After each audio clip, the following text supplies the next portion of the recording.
Hello students, कैसे हैं आप सब। मिलते हैं हम एक बार फिर से एक नई वीडियो के साथ। आज हम देखेंगे बीएड फर्स्ट ईयर के का जो सेकंड पेपर है, कंटेम्प्रेरी इंडिया एंड एजुकेशन। ये आपका पेपर सेकंड है। मैंने जहाँ ये पेपर लिया है जुलाई 2021 का। ठीक है बेटा, आपको पेपर की तैयारी करने से पहले एक बार प्रीवियस ईयर पेपर ज़रूर देखने चाहिए। अगर आप लास्ट 5 ईयर के पेपर देख लेते हैं तो इट मीन्स आपने अपना 80% सिलेबस कवर कर लिया, क्योंकि मोस्ट ऑफ ऐसे से ही क्वेश्चन आपके पेपर में आते हैं। चलिए देखते हैं हम सेकंड पेपर। इसमें क्या दिया गया है, सबसे पहले वही जैसे हमने लास्ट में आपको बताया था, attempt 5 question in all. 5 question आपको करने हैं। Select 1 question from each unit, प्रत्येक यूनिट से एक क्वेश्चन करना है आपको। Question number 1 is compulsory. ठीक है, all questions carry equal marks. ठीक है, और आपका जो पेपर होता है वो आपका मैक्सिमम 80 मार्क्स का होता है। टाइमिंग आपका 3 आवर्स है। 20 मार्क्स की आपकी इंटरनल असेसमेंट होती है। ठीक है, चलिए देखते हैं अपने पेपर को, कैसा पेपर है। फर्स्ट क्वेश्चन है आपका जो 16 मार्क्स का है, जिसमें 4 पार्ट्स में आपका क्वेश्चन दिया गया है, और चारों पार्ट्स में से क्या है, प्रत्येक क्वेश्चन 4-4 मार्क्स का है, 4-4 मार्क्स का है। सबसे पहले है आपका प्रॉब्लम ऑफ माइनॉरिटीज़, अल्पसंख्यकों की समस्याएं। सेकंड क्वेश्चन है आपका silent feature of Ramamurthy review committee 1990s। ठीक है, रामामूर्ति समीक्षा समिति की मुख्य विशेषताएं 1990 की। इसमें फर्स्ट का थर्ड क्वेश्चन है main problem in universalizations of elementary education. क्या है, main problems in universalizations of elementary education. प्राथमिक शिक्षा के सार्वभौमिकरण की मुख्य समस्याएं क्या हैं। ठीक है, एंड इसका फोर्थ क्वेश्चन है हमारा, फर्स्ट का फोर्थ पार्ट है impact of education on culture, कि आपकी एजुकेशन का आपकी संस्कृति के ऊपर क्या प्रभाव पड़ता है, इसके बारे में। तो ये आपका फर्स्ट क्वेश्चन है जो आपका कंपलसरी क्वेश्चन है, आपको कंपलसरी करना होता है ये। ठीक है, उसके बाद है आपकी यूनिट स्टार्ट हो जाती है। आपकी 4 यूनिट दी गई हैं हर एक में। First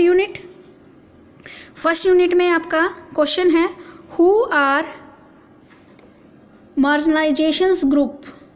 What step have been taken by the central government for their education? हाशिए के समूह कौन है, केंद्र सरकार ने उनकी शिक्षा के लिए क्या कदम उठाए हैं। मार्जिनलाइज्ड ग्रुप, मार्जिनलाइज्ड का मतलब होता है बेटा जो माइग्रेट कर जाते हैं, जो बंदे जैसे क्या है जो आदिवासी वगैरह होते हैं, ये वाले लोग इसमें इंक्लूड होते हैं। ठीक है, आगे है आपका सेकंड क्वेश्चन, इसी यूनिट का फर्स्ट यूनिट का है next question. Explain the right of free and compulsory education act 2009 in detail. निःशुल्क और अनिवार्य शिक्षा का अधिकार अधिनियम 2009 के बारे में विस्तार से बताइए। ठीक है, ये आपका दे रखा है। उसके बाद दे रखा है आपका इन दोनों में से कोई एक क्वेश्चन आपको करना है, जो आपको अच्छे से आता हो वही अटेम्प्ट कीजिएगा। Right note on following. Second unit में पहुंच गए हैं हम। ठीक है, सेकंड यूनिट में भी ऐसे ही 2 क्वेश्चन दे रखे हैं, जिसमें आपको क्या करना है, कोई एक क्वेश्चन करना है। मान लीजिए आपको 4th क्वेश्चन आता है, आपको 4th क्वेश्चन अटेम्प्ट करना है, तो 4th में इसने 2 पार्ट में दे दिया क्वेश्चन 8 मार्क्स का। ठीक है, एक तो आ गया आपका first part objective of NCF 2005 के क्या क्या ऑब्जेक्टिव है। सेकंड है आपका defect of curriculum as point by secondary education commission 1952-1953। ठीक है जी, ये आपका दे रखा है कि माध्यमिक शिक्षा आयोग 1952 और 53 द्वारा इंगित पाठ्यक्रम के दोष। ये आपका क्वेश्चन नंबर 4 है। अगर आप क्वेश्चन नंबर 4 चूज़ करते हो तो आपको इसके दोनों पार्ट करने कंपलसरी हैं। ऐसा नहीं है कि आप एक पार्ट इसका कर दो अगले का कर दो, जी नहीं। अगर आप 4th क्वेश्चन चूज़ कर रहे हो तो दोनों पार्ट आपको इसी के करने पड़ेंगे। नेक्स्ट है आपका 5th question, bring out the recommendation of Indian education commission 1962-1964 regarding guidance and counselling teacher education and evaluation system, मार्गदर्शन और परामर्श शिक्षक शिक्षा और मूल्यांकन प्रणाली के बारे में भारतीय शिक्षा आयोग 1962 और 1964 की सिफारिशें बताइए। ठीक है जी, इनमें से भी कोई एक करना आपको। अब आ जाते हैं हम यूनिट नंबर 3, ज़्यादा समय न लेते हुए।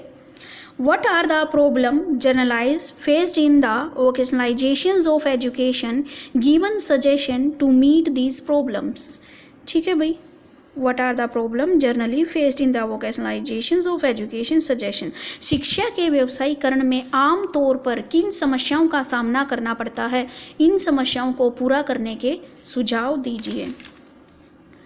आगे है 7th क्वेश्चन, 3rd यूनिट का नेक्स्ट क्वेश्चन है, right a detail note on राष्ट्रीय माध्यमिक शिक्षा अभियान रमसा RMSA के ऊपर राष्ट्रीय माध्यमिक शिक्षा अभियान रमसा पर एक विस्तृत नोट लिखिए।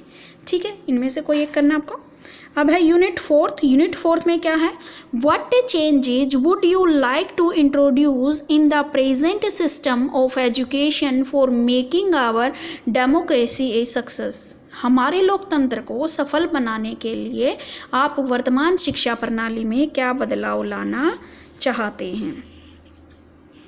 ठीक है, नेक्स्ट क्वेश्चन है इसमें, explain the impact of new economics reforms on education. शिक्षा पर नए आर्थिक सुधारों के प्रभाव को समझाइए।